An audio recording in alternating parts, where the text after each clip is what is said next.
difícil, né, pessoal? A cada indicação,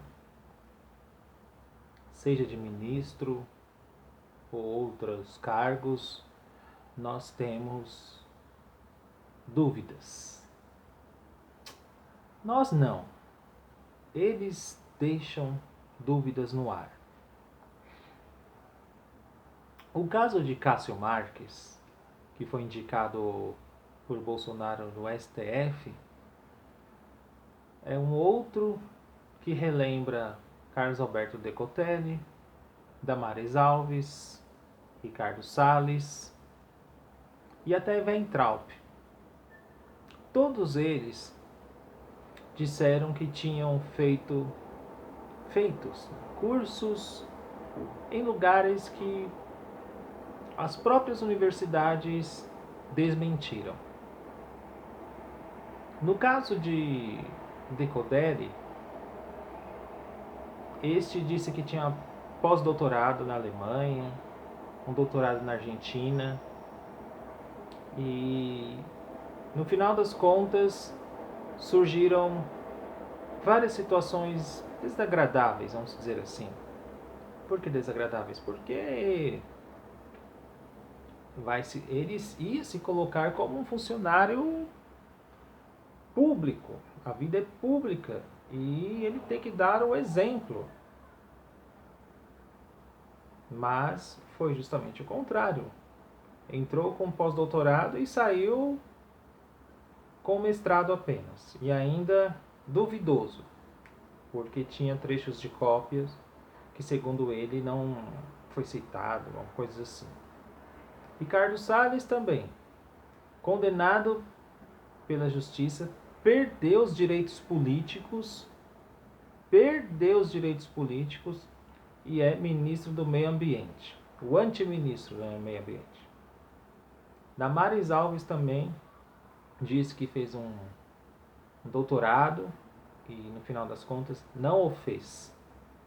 Agora, Weintraub também, quando assumiu o Ministério da Educação, disse que tinha doutorado, mas não o fez, somente o mestrado, e entrou na Universidade Federal de São Paulo como professor de maneira duvidosa.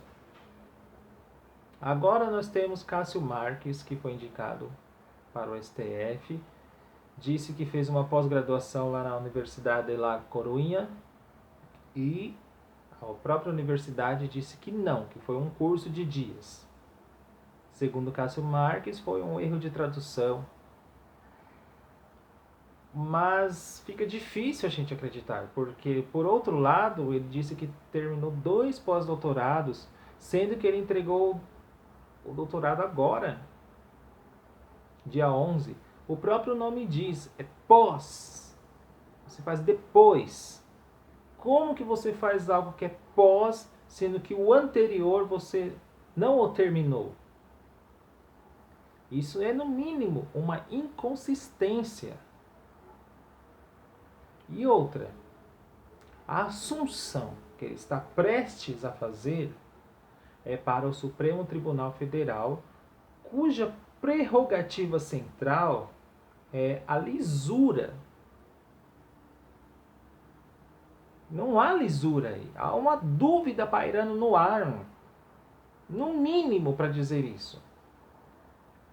Então, meus caros, é difícil você, na política, pensar em termos éticos, vamos dizer assim.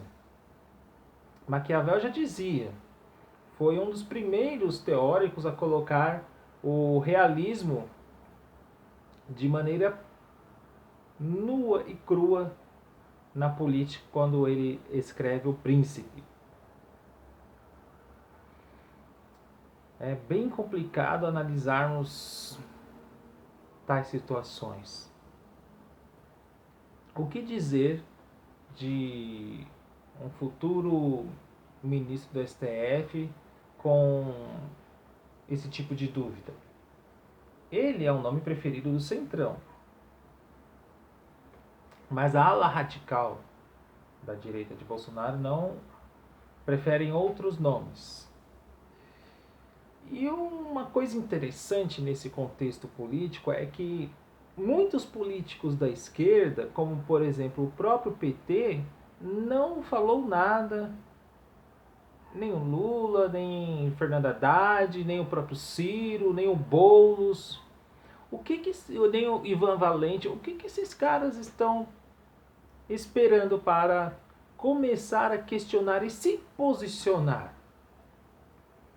Em relação ao caso de Lula, há comentários, não sabemos se é verdade ou não, são comentários, são suposições, que parece que Cássio Marques tem na manga alguma coisa no sentido de algum processo contra Lula. Não sabemos se é verdade ou não, então não podemos afirmar aqui.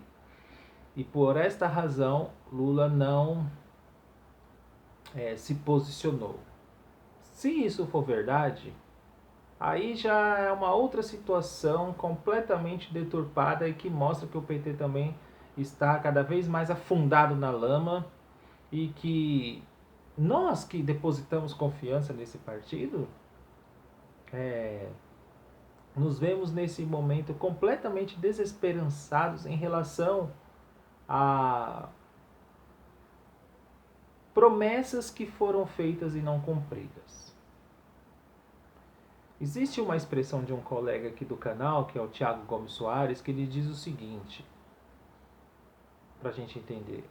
O governo Fernando Henrique Cardoso tinha uma fazenda e deu 5 doces para alguns, 5 ração para alguns animais. O governo Lula foi e deu 10. Agora o Bolsonaro quer dar 20. Mas tudo isso é por questões eleitoreiras.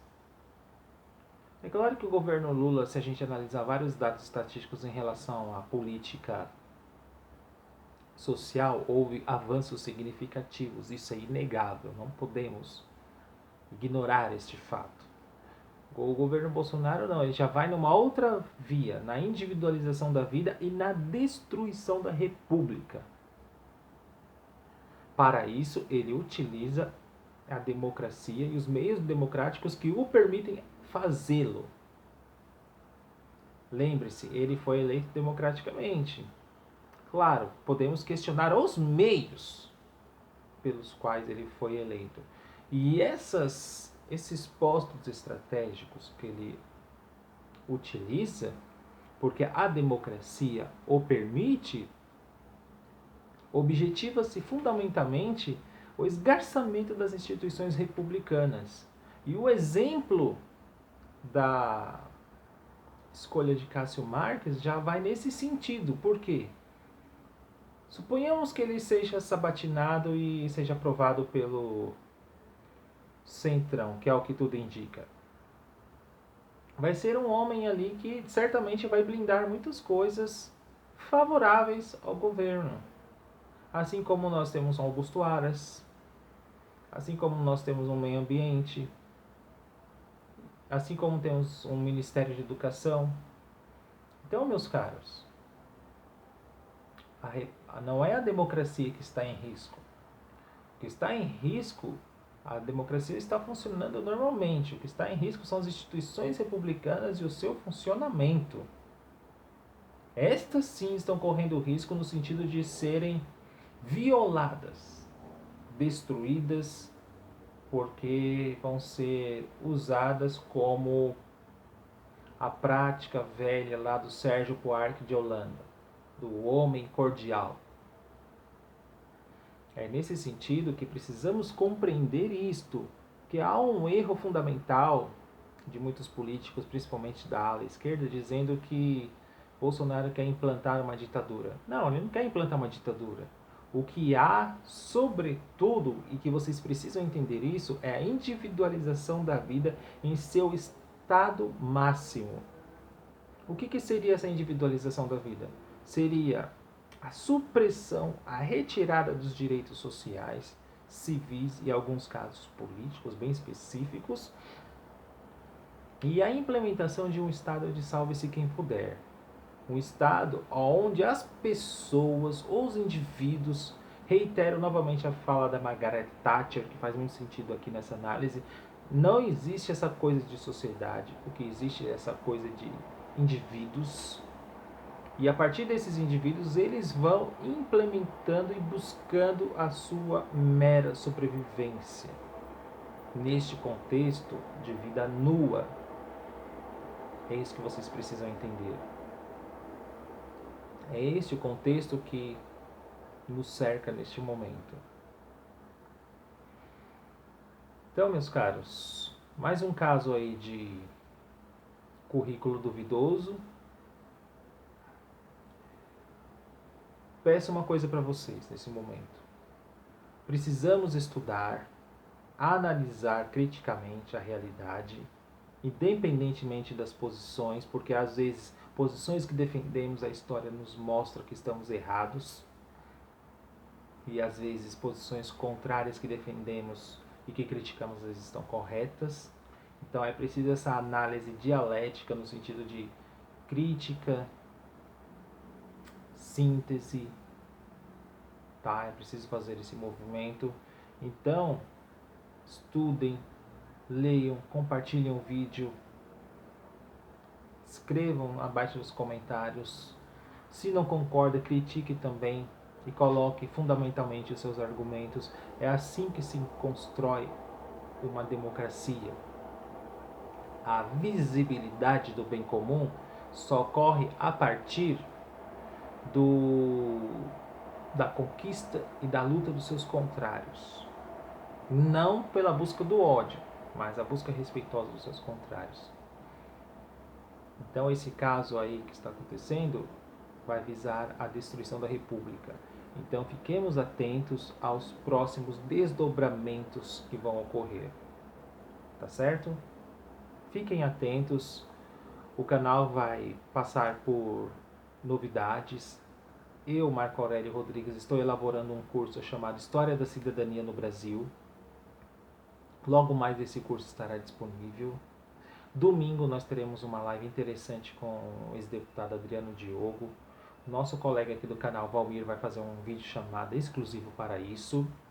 E quarta-feira que vem também teremos uma live com o professor Rafael Alves. Nós vamos discutir democracia e redes sociais. É um assunto que ele está estudando em demasia. Rafael Alves é um filósofo da área de filosofia política. E vamos fazer um bate-papo filosófico bem interessante, assim como uma live de domingo, tá? Teremos bastante novidades. Se inscrevam no canal, peço que compartilhem. E estamos alcançando o número de 600 inscritos. Nos ajudem o canal a crescer, ganhar visibilidade e contribuir neste contexto tão difícil que estamos passando. Tá certo? Até mais.